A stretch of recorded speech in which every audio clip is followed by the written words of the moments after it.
In this video, I'm reviewing the Zorix R8 Fat Tire Off-Road e-bike, which is Zorix's Moped-Style e-bike designed for handling any off-road or city adventure that you might have. I'm going to be going over the unboxing and assembly process. I'll go in depth on the build and features, and do an acceleration test, a braking test, a hill climb test, and reviewing how it rides both on the road and the dirt. So let's get to it.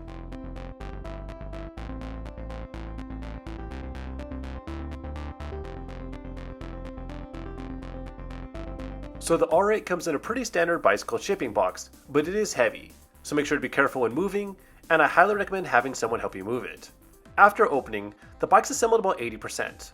All you have to do is move all the packing foam and zip ties, install the handlebars, front wheel, front fenders, headlight, rear fenders, accessory bag, and the pedals, including the box with necessary tools and instruction manual. The whole process only took me about 30 minutes or so, with most of my time being spent installing the fenders and putting on the front wheel. The bike isn't too difficult to put together, but there's a lot of things to install, so just take your time and have fun. When it went through the bike, all the bolts were tight, and it powered up no problem.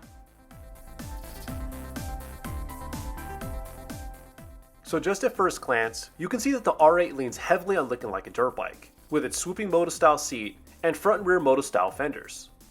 The R8 comes with a very robust carbon steel frame that does have a unique shape to it that really resembles a dirt bike frame. Powering the R8 is a brushless rear hub motor that has a peak output of 1500 watts, which provides 90 Newton meters of torque up to a claimed 31 miles per hour. The bike comes with a removable 48 volt, 20 amp hour lithium ion battery that gets between 40 to 80 miles of range depending if you choose to use a throttle or pedal assist. The brakes are front and rear mechanical disc brakes with 180mm rotors. The drivetrain is a Shimano 7-speed with a 28-tooth cassette and a 48-tooth chainring.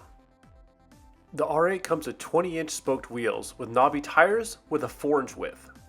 It also has a dirt bike style seat that's 23.2 inches long and 6.5 inches wide. And for added comfort, there's a dual crown fork and a rear coil shock. And for additional safety, there's a horn, a front headlight, and a rear brake light that also has turn signals.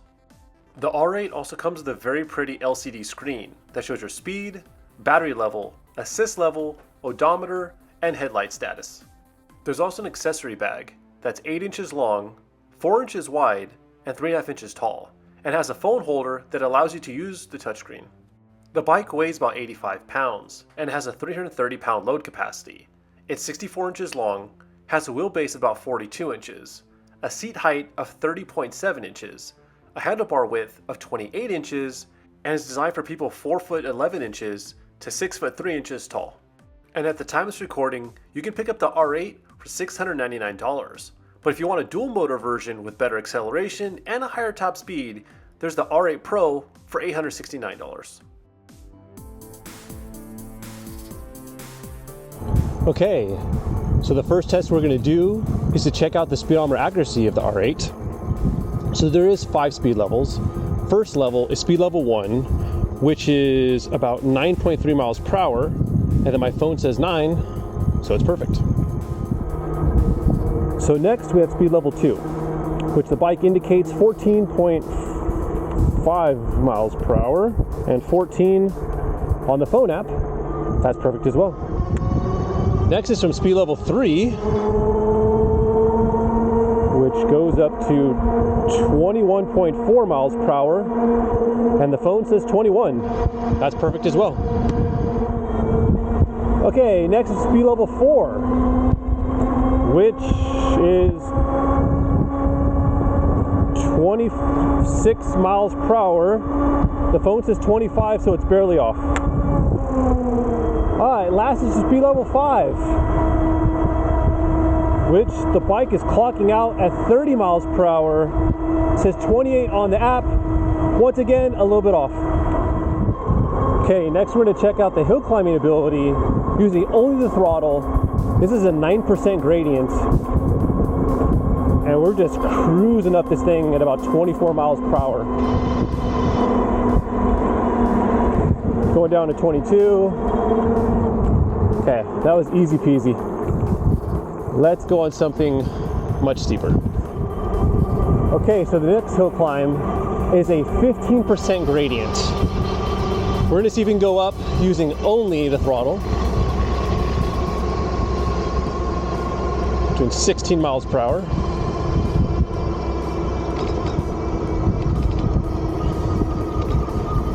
What's kind of cool, something I also noticed, is this bike does have cruise control. So I'm letting go of the throttle, and we're going up the hill, 12 miles per hour.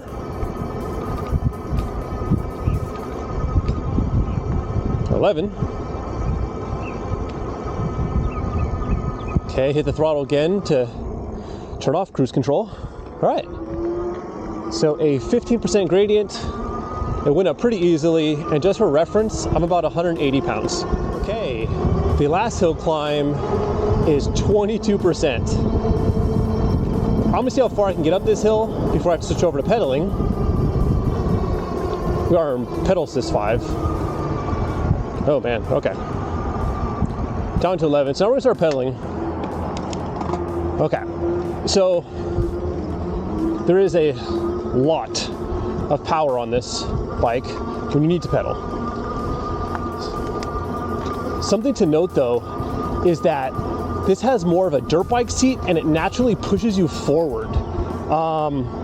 So a bike like this isn't the most efficient pedaler, so I really have to sit my butt back a lot just to, because my knees are coming up so high. And I'm not that tall, I'm only 5'10". But just something to realize, but if you need to pedal up a hill, 22%, pretty easy. All right, for the next test, we're gonna check out the acceleration using only the throttle up to the bike indicated speed of 30 miles per hour. Okay, ready, set, and go. 10, 15, 20, 25.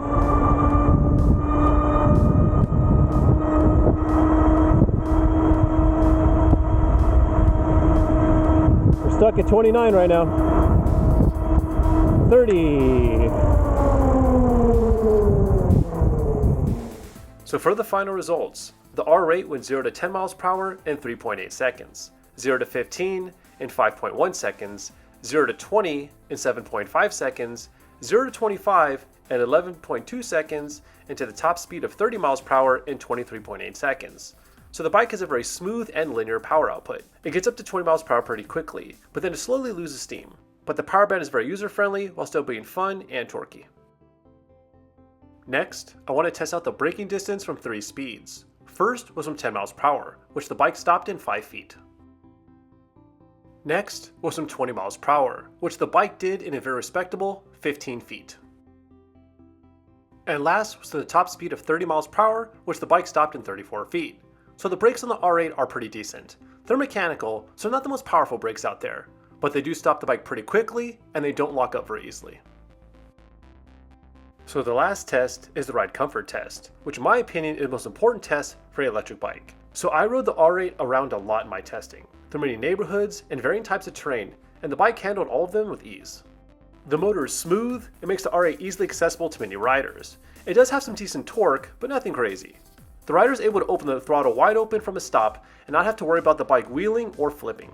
The ride of the Zorix on the pavement is very smooth and comfortable. The front fork is able to mute out small bumps and cracks in the pavement, and the rear spring shocks do work decently, but I found them a little on the stiff side for my weight, which is 180 pounds. But if you're much heavier than me, you'll probably find them softer and nicer.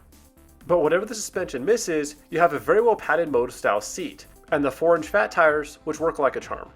The R8 is also very stable at high speeds, which shouldn't be too surprising since the bike is a Moped-Style e-bike. I was able to ride the bike down a hill where I was doing 45 miles per hour, and the bike was really stable and confidence inspiring. Sometimes these types of e-bikes, the seating position can be hit or miss, but I found the R8 seating really nice. The seat is definitely inspired by a dirt bike, with its U shape that does encourage the rider to sit closer to the front of the seat. But since this bike has big fat knobby tires and full suspension, and it really goes out of its way to look more like a motorcycle, what I really want to do is to see how performed while riding in the dirt. The first thing I noticed is how well these tires work in the dirt, and they provide exceptional grip. What also helps with the great grip is that since the motor output is so smooth and linear, it's easy to modulate the power and keep the bike from spinning its tires. But more than anything, it's the seating position. Since the rider's leaning forward, there's a lot of weight over the front end, which gives it a really planted feeling, and it helps in preventing the front end from washing out. The front fork does work extremely well on dirt roads, handling bumps and washboard with ease. I did find the rear suspension stiff when going over bigger obstacles, but when riding over smaller bumps, the seat and fat tires helped out soften the ride. I think the R8 performs extremely well on these types of dirt back roads, and it pleasantly surprised me how easy it was to ride with its great grip and planted feeling. So far from extensive testing, the Zorix R8 has held up extremely well to daily use. The motor is almost silent, it's extremely smooth, has pretty good acceleration. It's able to cruise at 25 miles per hour pretty easily, and then it does taper off a little bit. But I do feel with a long enough road, it could go faster if it wasn't electronically limited. This is a moped-style e-bike, so its bread and butter is riding around the throttle. But if you needed to, you can pedal. And when you do, there's a decent amount of power to help you pull up some pretty steep hills. Obviously, it's not the most efficient seating position to pedal, but it can be done. The suspension works very well, especially the fork. It's nice and plush, it can handle some pretty bumpy roads. Just something to note is that if you ever go over gnarly rocks at higher speeds, the fork does get overworked. The rear suspension is on the stiffer side, but that's nothing that a different spring couldn't fix. And the seat also has enough cushioning that it still makes the ride comfortable and greatly minimizes the vibrations on your back. The last thing I want to discuss is the quality of the bike at this price point, which is $699 at the time of recording, which I think is a great value for this bike. This bike feels very high quality, with there being higher quality components throughout the bike. Everything from the nice display, good brakes, solid fork, high quality seat, and knobby tires. And beyond that, the frame didn't have any scratches or sketchy welds. The bike was also put together correctly from the factory, which sometimes can be hit or miss at this price point, but with the R8, it's definitely a hit. So in conclusion, I really like the R8. It has solid components, good range, good power, a smooth ride, it's a ton of fun to ride, and I think it's a really cool looking bike. So I think if you're looking for a sub $700 moped-style e-bike, you should give the Zorix R8 a consideration. But if you have any questions or own an R8 or another Zorix bike and want to share your experience, please leave them in the comment section below. Thank you so much for watching, and have a great one.